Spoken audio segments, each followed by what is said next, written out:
Assalamualaikum warahmatullahi wabarakatuh, rekan-rekan mahasiswa sekalian. Alhamdulillah kita sudah memasuki pertemuan 10 ini. Kita akan membahas tentang mitigasi bencana berbasis komunitas. Baik rekan-rekan mahasiswa sekalian, hari ini kita akan membahas tata kelola bencana berbasis komunitas, yang mana di Fiklas sudah saya aktifkan apa-apa saja yang memang akan kalian kerjakan di pertemuan ini. Pada rencana ini kita akan bahas yaitu bagaimana rekan-rekan mahasiswa meringkas poin-poin penting dari tata kelola bencana itu. Baik rekan-rekan mahasiswa sekalian, di rumah mungkin kalian sudah belajar ya apa itu bencana. Lalu saya akan menjelaskan apa itu bencana. Kalau kita melihat poin penting dari bencana, di situ ada peristiwa, di situ ada mengancam, dan di situ ada mengganggu. Artinya bisa kita sampaikan bahwa bencana adalah peristiwa atau rangkaian peristiwa yang mengancam dan mengganggu kehidupan dan penghidupan masyarakat yang disebabkan oleh faktor alam atau faktor non alam juga maupun manusia itu sendiri. Maka rekan-rekan mahasiswa sekalian, rekan-rekan mahasiswa harus paham dan cermat berkaitan dengan apa itu bencana dan penyebab bencana itu sendiri. Rekan-rekan mahasiswa sekalian, perlu mahasiswa sekalian ketahui bahwasanya ada 3 jenis bencana yang memang sering terjadi. Yang pertama ada bencana alam, yang kedua bencana non alam, yang ketiga ada bencana sosial. Mungkin semuanya itu bisa terjadi di lingkungan rekan-rekan mahasiswa sekalian, sehingga perlu mencermati jenis-jenis dan bagaimana bencana-bencana itu terjadi di lingkungan rekan-rekan mahasiswa sekalian. Baik, di layar kita sudah ada berbagai jenis bencana alam, ya, ada gempa bumi, kemudian ada letusan gunung berapi, kemudian ada angin topan, tanah longsor, kekeringan, kebakaran hutan, kemudian ada hama, penyakit tanaman, epidemi, wabah, kejadian luar biasa, kemudian ada juga kejadian antariksa atau benda-benda angkasa. Nah, berbagai jenis bencana ini memang sering terjadi gitu ya di lingkungan mahasiswa sekalian atau mungkin di Indonesia gitu ya. Tidak semuanya ada di sini, kemungkinan ada juga di tempat lain. Tapi memang yang perlu mahasiswa ketahui bahwasanya kebencanaan itu bisa terjadi kapan saja, di mana saja, dan memang bisa jadi itu terjadi di lingkungan rekan-rekan mahasiswa sekalian. Baik, rekan-rekan mahasiswa sekalian, salah satu bencana yang memang sering terjadi di Provinsi Lampung, utamanya di Kota Bandar Lampung, itu adalah banjir. Nah, kita bisa melihat peta banjir yang ada di sini, walaupun memang ini bukan spesifik di Bandar Lampung, kemungkinan ini memang sesuatu yang memang perlu dipetakan di dalam analisa banjir itu sendiri. Rekan-rekan mahasiswa sekalian, kita akan melihat salah satu bentuk analisa dari banjir itu sendiri yang memang akan dijelaskan oleh rekan mahasiswa yang ada di lapangan, dan mereka sudah turun ke lapangan menganalisa sebab-sebab banjir, kemudian bagaimana peran komunitas sosial di dalam menyelesaikan banjir itu sendiri. Nah, mari kita simak secara bersama-sama.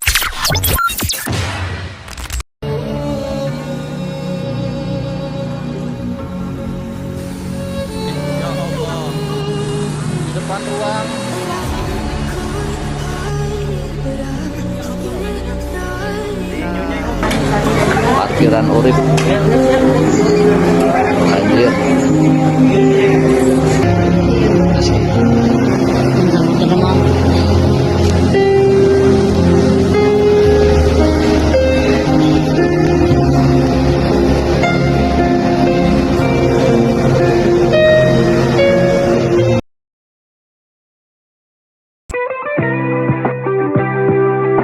Hai, aku Rido Puswiadi. Kulo Gilang Febriansyah. Pangke nami abdi Rido Pratama. Hello everyone, I'm Fadia Ayu Nurhayati. Nyaku Jamie Revaldo.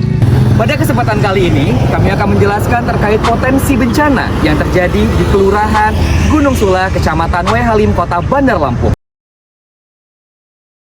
Selamat datang di Kelurahan Gunung Sula.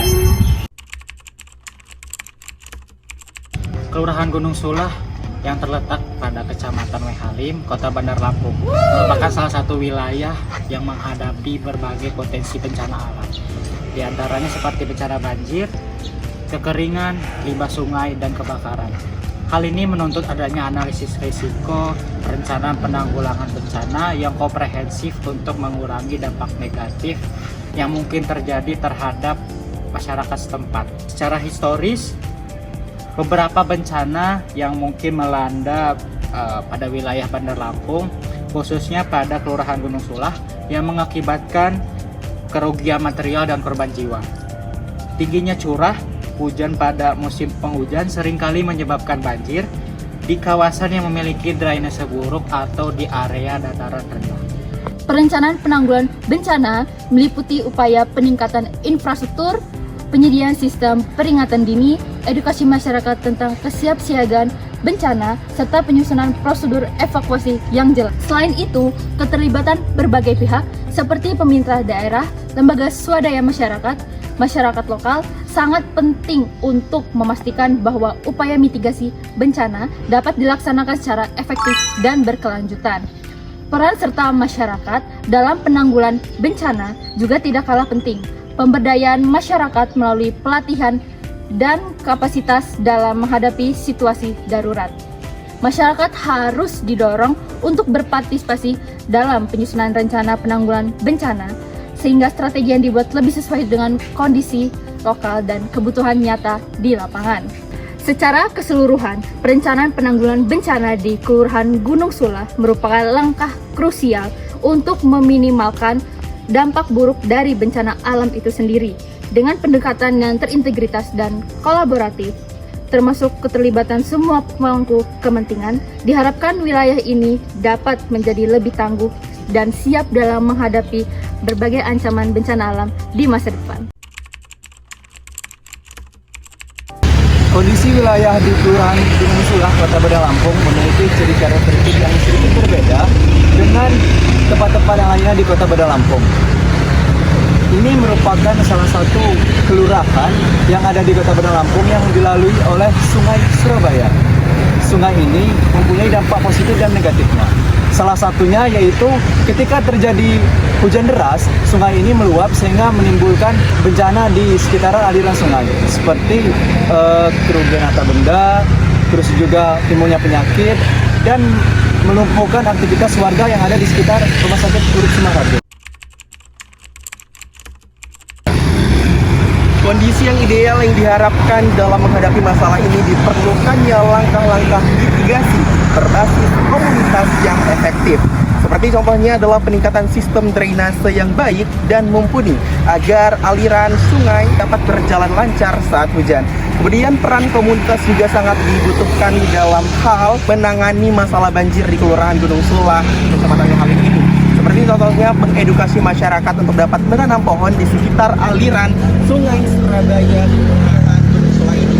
Kemudian juga mengedukasi masyarakat terkait menanam pohon di wilayah padat penduduk agar dapat menyerap air ketika hujan. Nah, dengan memahami kondisi geografis dan tantangan yang dihadapi, diharapkan komunitas, pemerintah, juga masyarakat dapat bekerja sama dalam hal mencari solusi yang berkelanjutan untuk mengatasi masalah banjir di wilayah Kelurahan Gunung Sulah.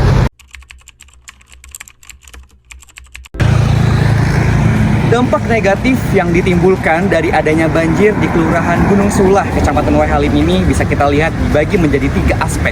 Yang pertama dari segi pemerintah, masyarakat, dan juga lingkungan. Dari segi pemerintah, ketidakpuasan publik sering sekali dipertanyakan oleh masyarakat terkait penanggulangan banjir yang terjadi di Kecamatan Gunung Sulah ini. Dari segi masyarakat, sering sekali masyarakat mengalami gangguan kesehatan dan juga kesejahteraan apabila sudah mulai terjadinya bencana banjir di Kelurahan Gunung Sulah ini. Dan yang terakhir adalah lingkungan. Pencemaran air dan juga lingkungan sering sekali terjadi dan menjadi dampak negatif utama apabila mulai terjadinya pencemaran lingkungan dan juga banjir yang ada di Kecamatan Wai Halim, Kelurahan Gunung Sulah.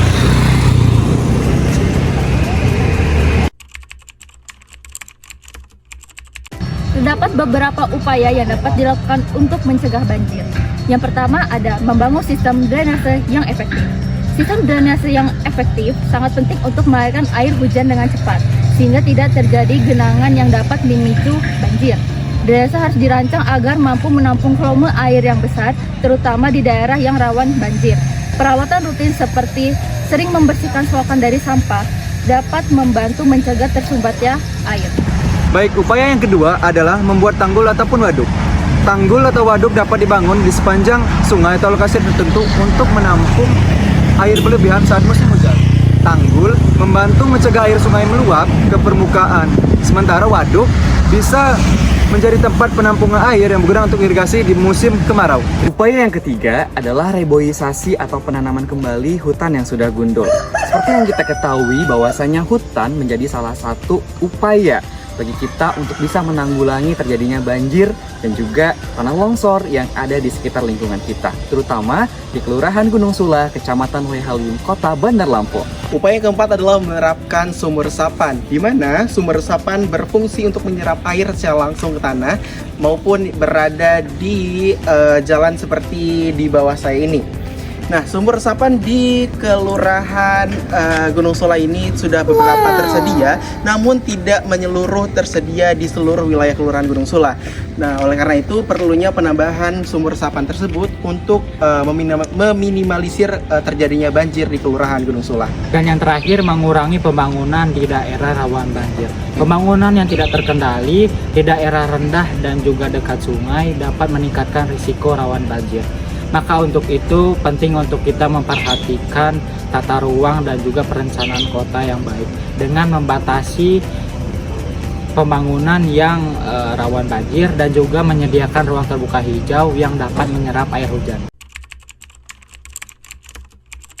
Karang Taruna bersama masyarakat biasanya melakukan kerja bakti untuk membersihkan sungai, membersihkan selokan, dan membersihkan drainase. Langkah ini sangat penting dilakukan untuk mencegah tersumbatnya aliran air yang bisa menyebabkan banjir. Juga misalkan kalau setelah banjir surut, Karang Taruna biasanya aktif untuk membersihkan fasilitas umum, membersihkan rumah, dan lingkungan sekitar. Karang Taruna juga aktif untuk memberikan dukungan moral kepada warga agar segera pulih dan bangkit kembali.